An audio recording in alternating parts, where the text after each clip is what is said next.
Bid'ah dalam agama adalah perkara yang dilarang oleh Allah dan Rasul-Nya. Bid'ah di sini adalah tata cara beragama yang tidak ada tuntunannya dari syariat. Imam Asy-Syatibi menjelaskan definisi bid'ah sebagai berikut. Bid'ah adalah sebuah tata cara beragama yang diada-adakan, menyerupai syariat, dilakukan dengan maksud berlebih-lebihan dalam ibadah kepada Allah Subhanahu wa Ta'ala. Bid'ah dalam agama selain terlarang juga memberikan bahaya bagi pelakunya. Di antaranya sebagai berikut.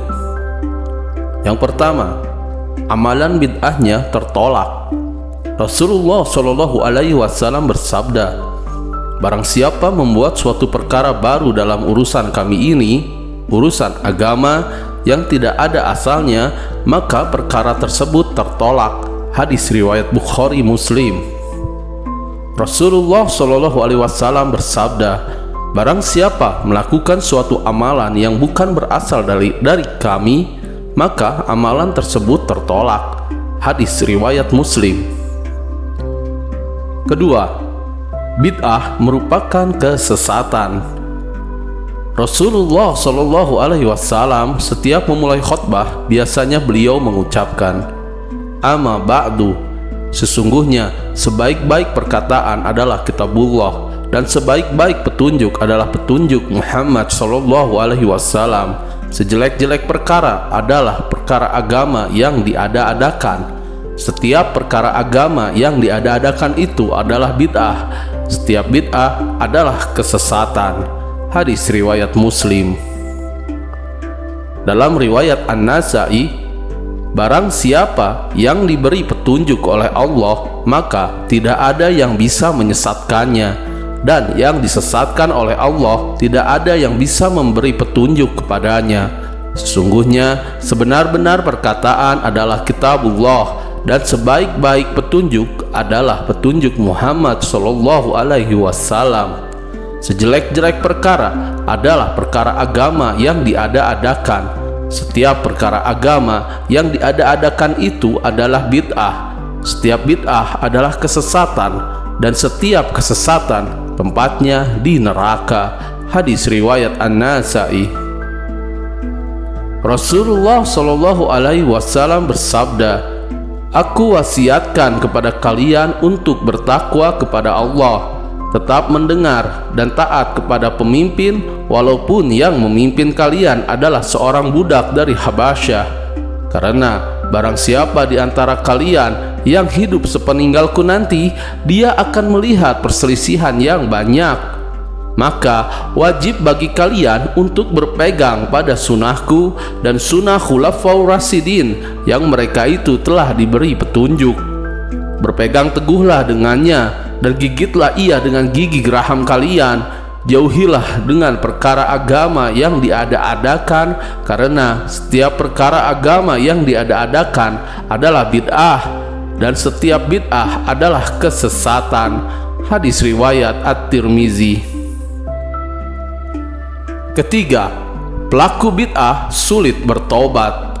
Rasulullah Shallallahu Alaihi Wasallam bersabda, "Sungguh Allah menghalangi tobat dari setiap pelaku bid'ah sampai ia meninggalkan bid'ahnya." Hadis riwayat At-Tabrani. Keempat, terhalangi dari telaga Rasulullah.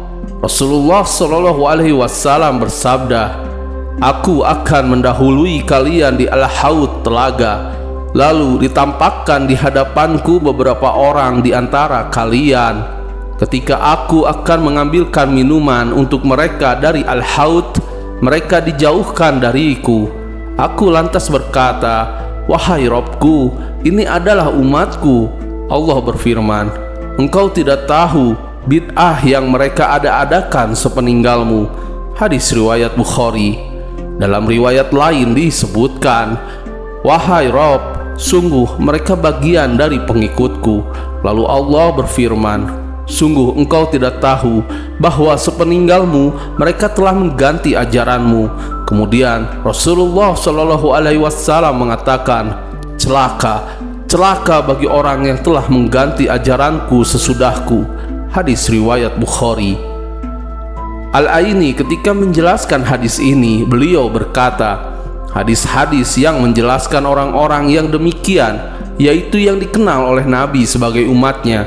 Namun ada penghalang antara mereka dan Nabi dikarenakan yang mereka ada-adakan setelah Nabi wafat. Ini menunjukkan setiap orang mengada-ngadakan suatu perkara dalam agama yang tidak diridhoi Allah itu tidak termasuk jemaah kaum muslimin. Seluruh ahlul bid'ah itu adalah orang-orang yang gemar mengganti ajaran agama dan mengada-ada. Juga orang-orang zolim dan ahli maksiat, mereka bertentangan dengan al-haq.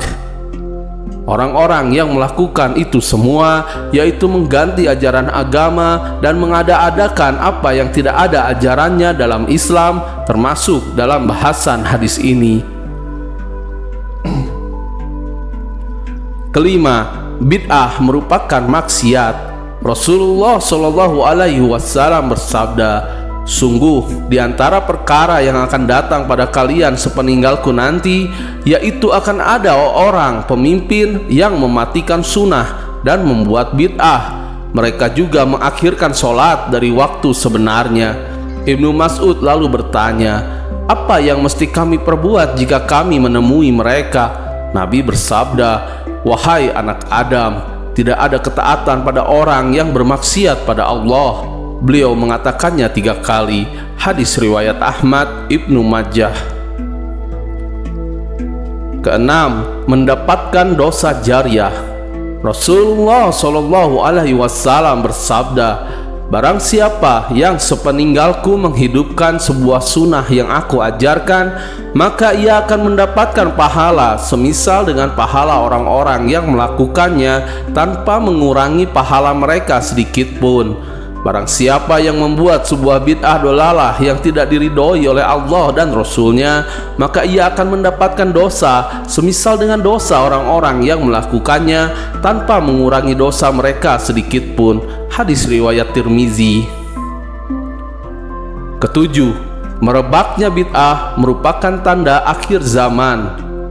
Hadis dari Huzaifah ibnul Yaman radhiyallahu anhu, ia berkata, wahai Rasulullah, dulu kami orang biasa, lalu Allah mendatangkan kami kebaikan berupa Islam, dan kami sekarang berada dalam keislaman. Apakah setelah semua ini akan datang kejelekan? Nabi bersabda, ya. Apakah setelah itu akan datang kebaikan? Nabi bersabda, ya. Apakah setelah itu akan datang kejelekan? Nabi bersabda, ya. Aku bertanya, apa itu? Nabi bersabda, akan datang para pemimpin yang tidak berpegang pada petunjukku dan tidak berpegang pada sunnahku. Akan hidup di antara mereka orang-orang yang hatinya adalah hati setan, namun berjasad manusia. Aku bertanya, apa yang mesti kami perbuat, wahai Rasulullah, jika mendapati mereka?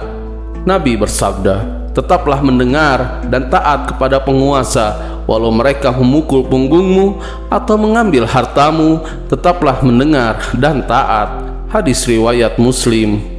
Tidak berpegang pada sunnah Nabi dalam beragama artinya ia berpegang pada sunnah-sunnah yang berasal dari selain Allah dan Rasulnya, yang merupakan kebid'ahan.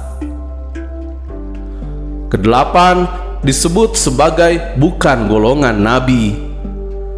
Rasulullah Shallallahu Alaihi Wasallam bersabda, ada 3 orang mendatangi rumah istri-istri Nabi Shallallahu Alaihi Wasallam dan bertanya tentang ibadah Nabi Shallallahu Alaihi Wasallam.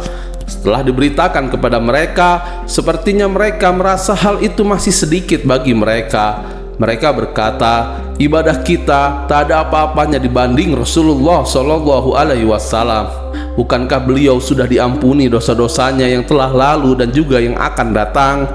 Salah seorang dari mereka berkata, sungguh aku akan sholat malam selama-lamanya tanpa tidur.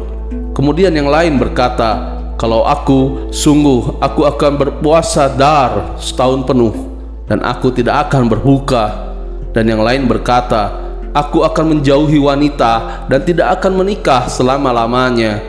Kemudian datanglah Rasulullah Shallallahu Alaihi Wasallam kepada mereka seraya bertanya, kalian berkata begini dan begitu. Adapun aku, demi Allah, adalah orang yang paling takut kepada Allah di antara kalian dan juga paling bertakwa. Aku berpuasa dan juga berbuka, aku sholat dan juga tidur, serta menikahi wanita. Barang siapa yang benci sunahku, maka bukanlah dari golonganku. Hadis riwayat Bukhari. Kesembilan, bid'ah itu merusak hati.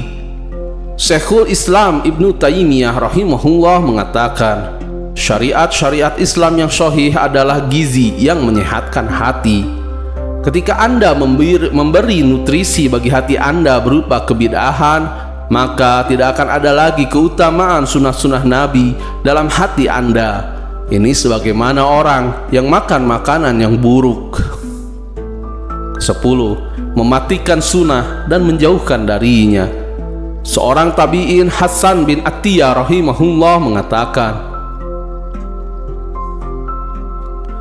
tidaklah suatu kaum melakukan suatu perkara yang diada-adakan dalam urusan agama mereka, bid'ah, melainkan Allah akan mencabut suatu sunnah yang semisal dari lingkungan mereka. Allah tidak akan mengembalikan sunnah itu kepada mereka sampai kiamat. Ibnul Jauzi berkata, iblis telah menipu kebanyakan orang awam, yaitu mereka yang menghadiri majelis-majelis yang membuat mereka menangis dan mereka merasa puas dengannya. Mereka menyangka itulah tujuan dan itulah amalan kebaikan. Jika mereka tidak mengamalkan apa yang mereka dengan majelis-majelis itu, mereka akan dituntut di akhirat kelak. Dan sungguh aku mengenal orang yang menghadiri majelis-majelis tersebut bertahun-tahun, menangis dan merasa puas dengannya, namun tidak ada yang berubah dari kebiasaannya bermuamalah riba, berbuat curang dalam jual beli, jahil terhadap rukun-rukun sholat, menggibahi orang lain, dan durhaka terhadap orang tua. Demikian sebagian bahaya bid'ah yang mengancam pelakunya. Semoga membuat kita semakin takut dan waspada terhadap kebid'ahan dan semakin semangat menjalankan apa-apa yang dituntunkan oleh Rasulullah sallallahu alaihi wasallam. Wallahu a'lam bissawab. Assalamualaikum warahmatullahi wabarakatuh.